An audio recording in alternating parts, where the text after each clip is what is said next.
Então nós trabalhamos toda a Guerra Fria. E o que nós vamos trabalhar agora? Nós vamos trabalhar agora justamente o pós-Guerra Fria, gente. Tá? Trabalhamos Guerra Fria e agora pós-Guerra Fria. Veja que eu estou estabelecendo toda a sequência histórica para você, de geopolítica. Questão 8, página 85, Enem 2009. O fim da Guerra Fria e da bipolaridade entre as décadas de 1980 e 1990 gerou expectativas de que seria instaurada uma ordem internacional marcada pela redução de conflitos e pela multipolaridade. Ok? Então veja só, olha a expectativa. Eu vou reler novamente. Porque é o seguinte, gente, existem duas formas de você ler uma questão. Fazer a leitura dela e fazer a leitura dela. O fim da Guerra Fria, já vem à sua cabeça, 1989 caiu o muro, 1991 dissolução da União Soviética. Não tem mais mundo bipolar. Então, o fim da Guerra Fria e da bipolaridade. Opa, tá correto. Oprah é aquela apresentadora, né? Então, entre as décadas de 80 e 90, já lembrei dos pontos ali, gerou expectativas. Que expectativas eram essas? De que seria instaurada uma ordem internacional marcada pela redução de conflitos e pela multipolaridade. Então vamos lá. Qual é a expectativa que está no enunciado da questão? Acabou o conflito, não tem problema, e agora não vai ter uma multipolaridade, não vai ser só dois polos de poder. Muito bem, vamos ver aqui. Se você olhar para cá, você vai ter o seguinte: o mundo multipolar dos anos 90. Tá? O que vai acontecer no pós-Guerra Fria? Vai acontecer o seguinte: é verdade que vão surgir novas esferas de poder no planeta. Tá? Isso só com base no enunciado da sua questão. É esse o conhecimento prévio que você tem que ter para você, antes de começar a ler as respostas. Então veja, eu sei que o mundo bipolar, eu tinha aquele mapinha totalmente diferente desse. E agora eu tenho Estados Unidos como centro de poder, Europa ocidental principalmente com centro de poder, e eu tenho um país chamado Japão. O que não é muito diferente disso aqui, ó. Concordam comigo? Concordam, tem que concordar. Agora veja, surge aí 3 pontos importantes.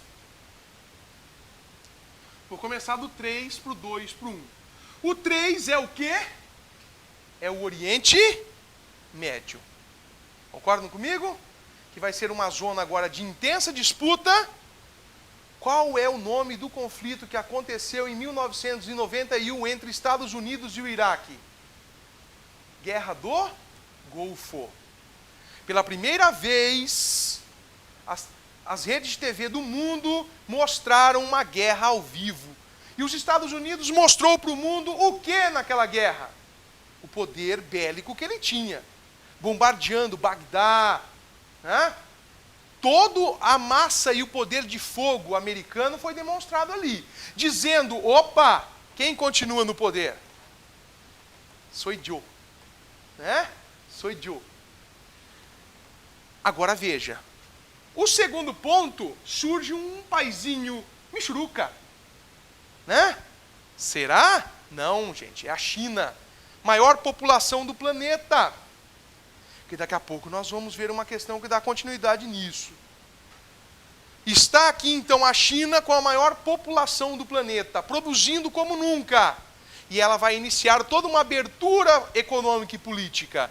E por último, agora você vai ter algo chamado de CEI, Comunidade dos Estados Independentes.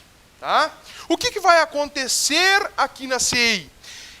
Justamente isto é um bloco, essa comunidade, para ajudar, né, vamos colocar assim, os países que haviam, né, após a dissolução da União Soviética, eles tinham ficado sem rumo, né, eles não tinham rumo. Então, forma-se aqui a Comunidade dos Estados Independentes. Agora veja bem, voltamos para a questão. E a sua questão diz que o fim da Guerra Fria, será que ela vai ser marcada pela redução de conflitos e pela multipolaridade? Então vamos ler.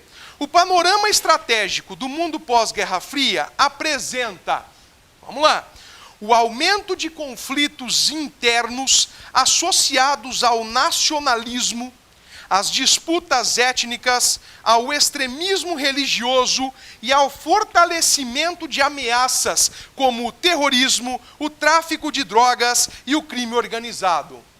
Isso parece ser verdade diante do mundo que nós vivemos? Sim ou não? Sim, claro que sim. Olha o que ele está dizendo. Conflitos internos associados ao nacionalismo. Você ouviu falar da Chechênia? Já. Certeza? Já ouviram falar de disputas após a década de 90, Oriente Médio, guerras, a questão, o Estado Islâmico que está aí agora, o Jihad, o Hezbollah. Já ouviram falar desses grupos, não ouviram? Né? Então veja só, o Hamas, o Fatah, já ouviram falar? Então veja só. Vamos para B. Ah, ela tem uma lógica. Teve terrorismo também, depois da Guerra Fria? O que aconteceu no 11 de setembro? Não é um atentado terrorista? Então a questão está me dando vários indicativos. O tráfico de drogas parece que não eclodiu ainda de uma forma pior após esse cenário. Sempre existiu, tá? Mas aí a coisa expandiu-se, principalmente por causa da divulgação, por causa da globalização também, globaliza-se as marcas, mas globaliza-se a pobreza, globaliza-se as drogas, globaliza-se tudo. E o último, o crime organizado. Opa, ótimo. Então essa questão está indicando que provavelmente é a correta. Mas você nunca vai assinalar ela antes de ler as demais, óbvio. B. Será que o fim da Guerra Fria gerou também o fim da corrida armamentista e a redução dos gastos militares das grandes potências? Será que isso é verdade? Não é. Não é porque os Estados Unidos continuam investindo em muito dinheiro, concordam comigo? Especialmente nas guerras travadas com o Iraque, com o Afeganistão, né? Então, isso pode estar errado, mas vamos lá. O que se traduziu em maior estabilidade nos continentes europeus e asiático, que tinham sido palco da Guerra Fria? Parece estar errada e está errada. Né? Nós já falamos o porquê. Primeiro, porque não reduziu os gastos. Segundo, porque não melhorou, né, de forma tão significativa assim, não. C. O desengajamento das grandes potências. Pois as intervenções militares em regiões assoladas por conflitos passaram a ser realizadas pela Organização das Nações Unidas, com maior envolvimento de países emergentes. Veja, gente, a ONU, ela envia missões de paz, tá? Por exemplo, como a MINUSTAH, que é a missão de paz que o Brasil realizou, né, está realizando ainda no Haiti. E a ONU, ela não vai lá para intervir no conflito diretamente, é indiretamente. Se os caras estão se matando ali, muitas vezes o comboio da ONU ele não faz nada, absolutamente nada, ele não pode se envolver, tá? Ele tem que passar, dar a volta e ir embora. Ele só pode responder com fogo letal, por exemplo, se ele for atacado o comboio. Tá? Só dessa maneira. Ou em situações extremas. Um exemplo bom, que vocês podem até assistir 2 filmes muito interessantes para entender também essa questão, e até um dos conflitos terríveis na África, são 2 filmes. O primeiro é chamado de Hotel Ruanda. Alguém já assistiu? Isso é muito bom. E o outro filme, Tiros em Ruanda. Tá? O conflito entre os Tutsis e os Hutus. E aí mostra o papel da ONU aqui. Tá? Aí vocês vão ver que a ONU praticamente lava as mãos em detrimento desse conflito que vai acontecer em Ruanda. Tá? Alternativa D. Então a C também está errada. D. A plena vigência do Tratado de Não Proliferação, tá? De armas nucleares. Para mim faltou isso daí na questão. A plena vigência do Tratado de Não Proliferação de Armas Nucleares, que afastou a possibilidade de um conflito nuclear como ameaça global, devido à crescente consciência política internacional acerca desse perigo. Veja, a Índia possui armas nucleares, né? Mas ela, por exemplo, não vai aceitar o final dos testes nucleares. É o único país que não vai estar aceitando, como outros países que também não vão aceitar isso. Você tem exemplo da Coreia do Norte, né? Que vem aí desenvolvendo novas ogivas nucleares, que fez teste nos últimos anos, né? Então, alternativa também errada. E aí?